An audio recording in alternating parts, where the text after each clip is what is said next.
What's up, everyone? Welcome to episode 3 of season 2.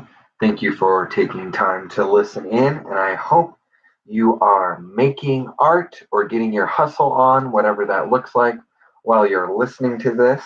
In today's episode about catching up and kind of getting a rhythm again, I'm going to talk about my meeting with, or meet up, I should say, with Heather, who was my boss, but a longtime friend from the zine community before that, and her insights onto what I would call career planning and sort of life planning in general. Then I'm going to talk about an interview that I just did with my friend Lucas about podcasting and getting podcasting going. Lucas works at Colorado Mountain College, where we both went to school, teaching audio engineering and podcasting to students. And then lastly, I'm just going to talk about sort of tonight how I jumped into Photoshop, discovered they have a bunch of amazing templates and things like that, and how I really pushed my photography. So that being said, let's just jump right into it.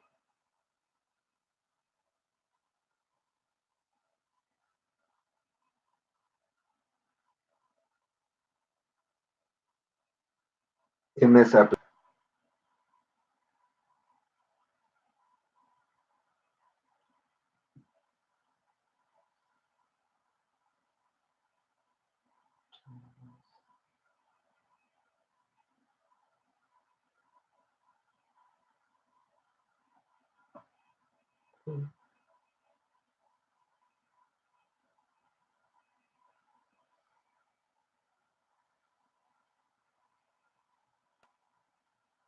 so I asked my friend and former boss, Heather, to kind of sit down with me over some coffee to talk about the future of my work life and career, if you want to use that word. I have about 6 months left on my paid internship with Matter, and it took me about 6 months to find fell into my lap.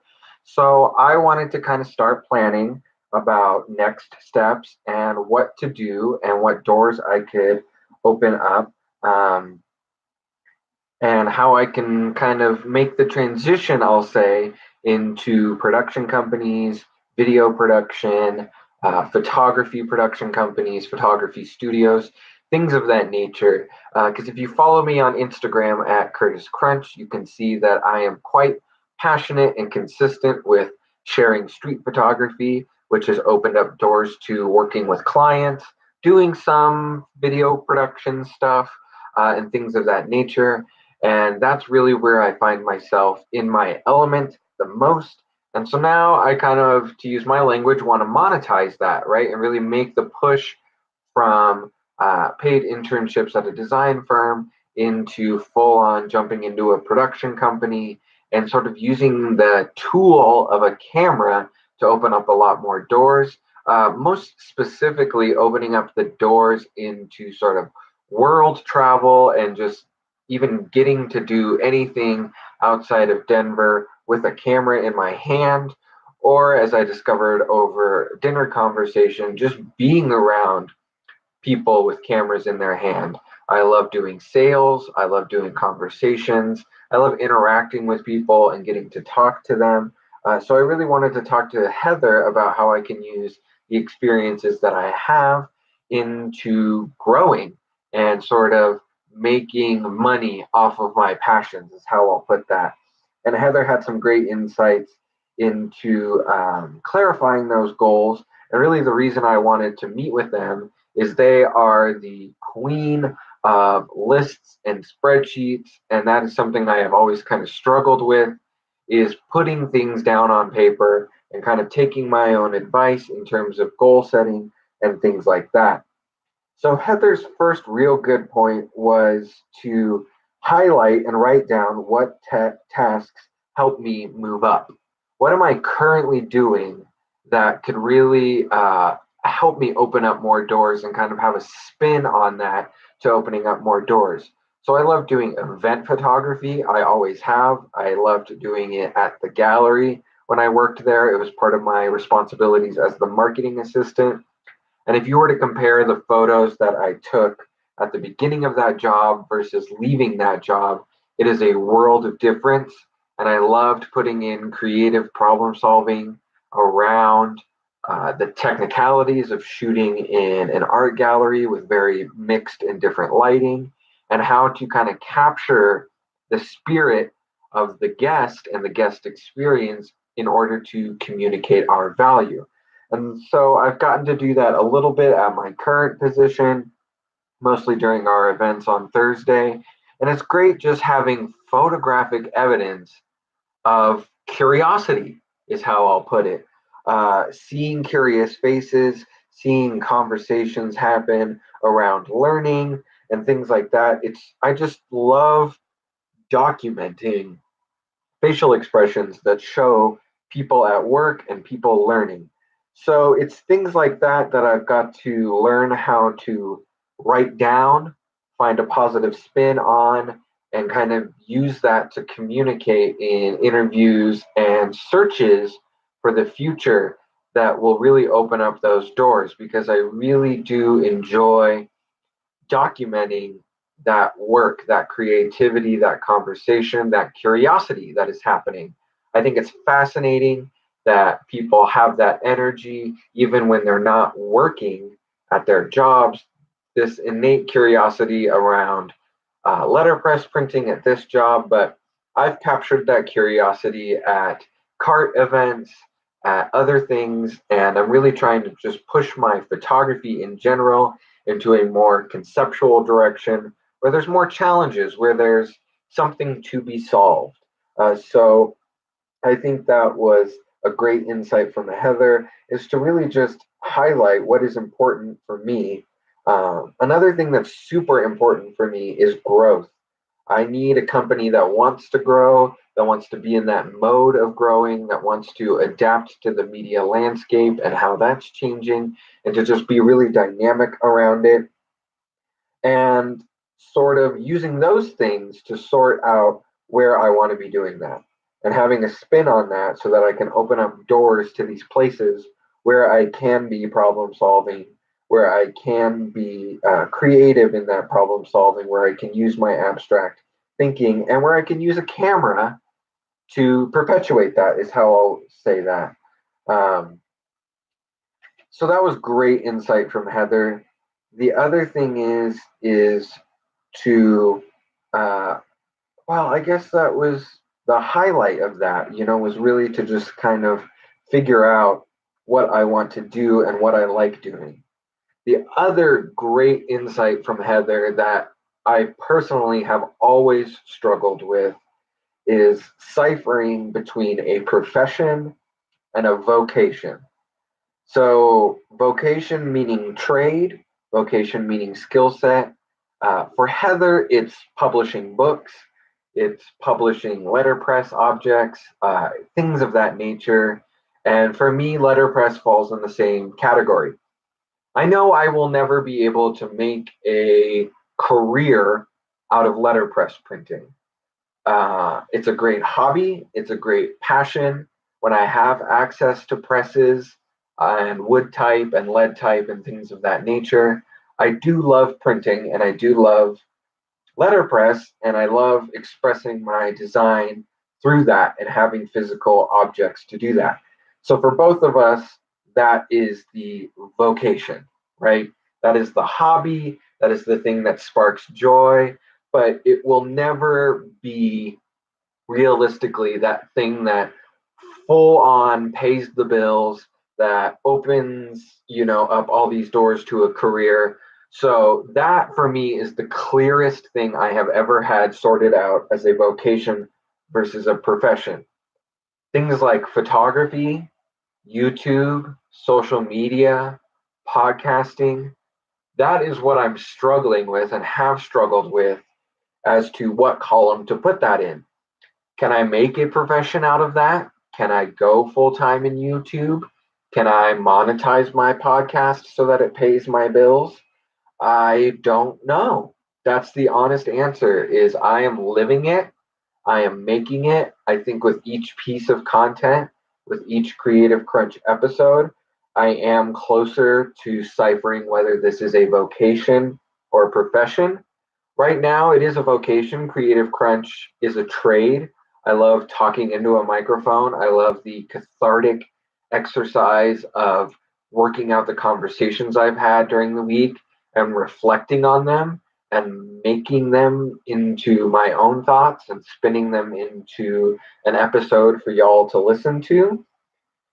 I love making YouTube videos. I love watching YouTube, and more I want to push myself to create something for that platform on a regular basis, just besides the live streams of the podcast episodes and what have you.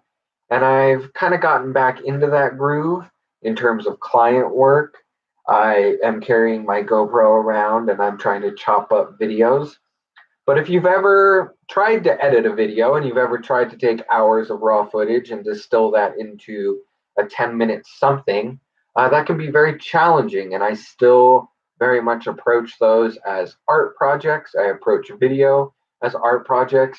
So it can be difficult for me to try to balance that and to balance uh, art and effects and titles and graphics and storytelling and creating a commercial thing, creating a video, what have it. So, really, that is what I'm going to have to spend some time thinking about, is what types of things can I turn into a profession? And slowly, very, very slowly, I have been trying to turn photography and more broadly, just having a camera from a vocation, something that I just spend time on the weekends doing, going to model meetups and what have you, into a profession. And it's getting there. It's getting there. I do have one client who is a fine artist, and I go once a month to do a studio visit with them, and I document as much as I possibly can about their creative process. And then what's nice now is I've taken this skill set of social media management and the ability to sort of automate things and create consistent messaging and better engagement into a profession. So I do think photography is getting there.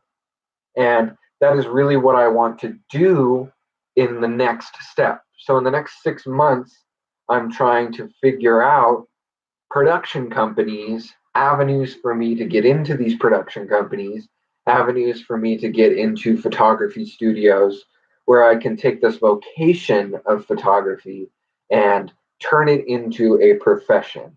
So that's going to be a really big sort of thought exercise and list making exercise. I'm going to have to get a new spiral notebook for it, just so I have all my ideas in one place and I can sort out and work on things like my resume, like a resume video, a portfolio, things like that. So the vocation of photography and having a camera is now communicated as a profession, which I thoroughly enjoy. There is just something indescribable about photography for me. Both the technical side of being right in that live moment and trying to get the best angle and the best lens and the best camera settings to capture and communicate that. And then also being able to review that. I'm spending a little bit more time sifting through my hard drive and just going back and looking at final exports and watching, especially how my street photography has evolved, and now trying to see and value how my model making, well, not model making, but working with models has evolved in from meetup after meetup and now into paid gigs for doing that. So that's the biggest thing for me is trying to cipher what is a profession and what is a vocation. And as I've worked on my mental health and as I've spent time and energy on that, sort of the creative mania has subsided. And now I'm able to kind of clearly see, right? Like if you were even to ask me 6 months ago, profession versus vocation, I wouldn't even have the language to address those two things and to even separate them. So, going on that journey and moving forward, I do think I will be able to more clearly articulate what I want to be a profession and what I want to be a vocation. So that was the great insights that I've had from Heather and from our meeting, and I greatly appreciate them taking time from that. And I hope in talking about it more that you are also gleaning something from that as well. And maybe in your creative fields, you are able to more clearly cipher what is going to be a vocation for you, what is going to be a trade, and what is going to be a hobby, and what is going to be a profession, what is going to be the moneymaker, and how you're going to be able to be in the arts industry and still satisfy those creative needs and those abstract thoughts and sort of that desire and that passion, but to more sort that out and more to monetize something, right? Some aspect of your creative skills. So we're going to take a quick little beat interlude, and then we're going to jump into the interview that I just did this morning with my good friend Lucas.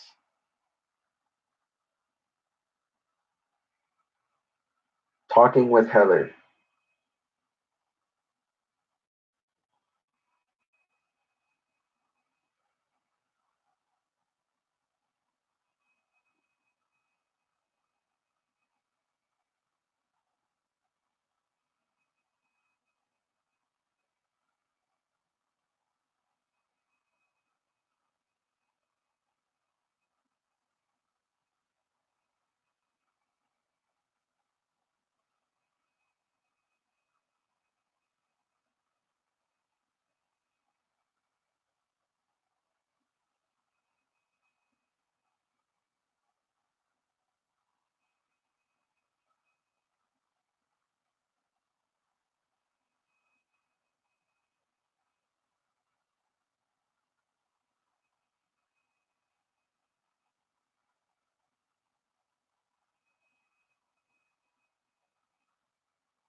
All right, welcome back. I hope you enjoyed that. I'm trying to spend some more time in the Anchor libraries, searching for different little musical bits to kind of give you a brain break in between these segments.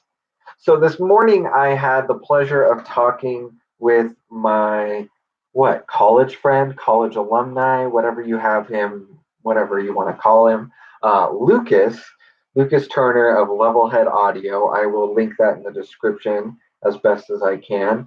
About podcasting, we both share this passion of talking into a microphone, and Lucas kind of approaches it from a more technical and like audio engineering aspect, and I personally approach it from just a creative, cathartic sort of journaling exercise.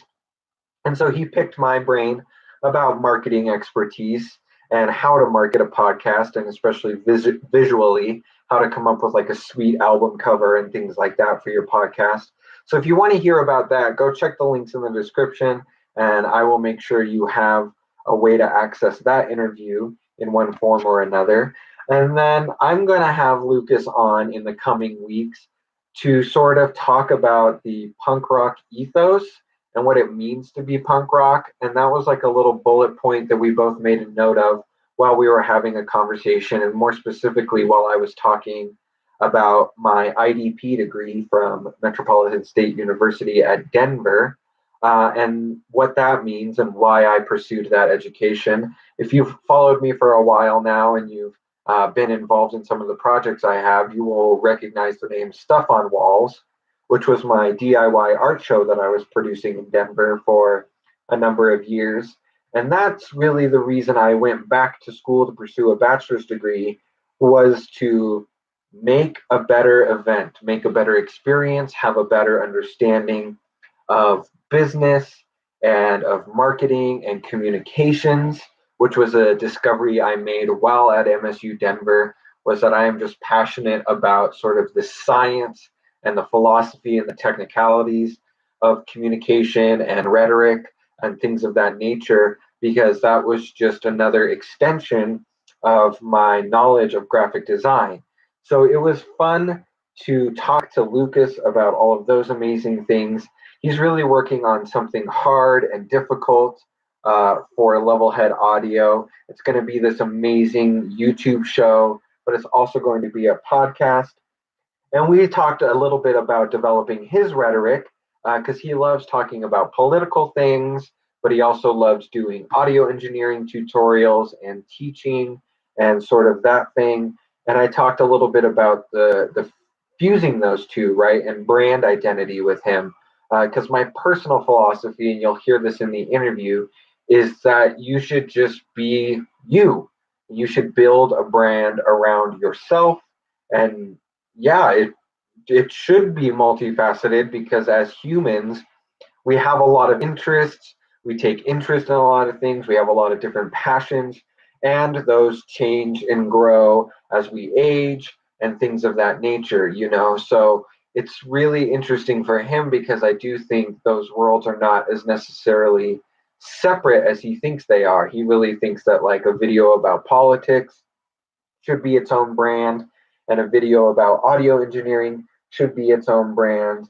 And I kind of disagree with that. And we kind of had a little idea session about how to just mix that passion for audio and audio engineering and audio based content into every other video. And then that will create his niche, right? Having a political based video that also shows you something about audio engineering. I also talked to him about free speech issues and how those are extremely relevant to both facets of what he's doing. He could take a political stance on free speech, and he could also then talk about the politics of that, and then also tie in audio engineering. He picked my brain a lot about marketing and my thoughts on marketing, a podcast, and things of that nature. And we decoded a successful album art cover. And I think the big takeaways from that is that podcast covers, especially, and I think this applies to any sort of music or audio based project, this day and age are usually viewed incredibly small, right? They're viewed on mobile devices, usually in a list setting. So, whatever you are creating for your audio projects, whether it's your band's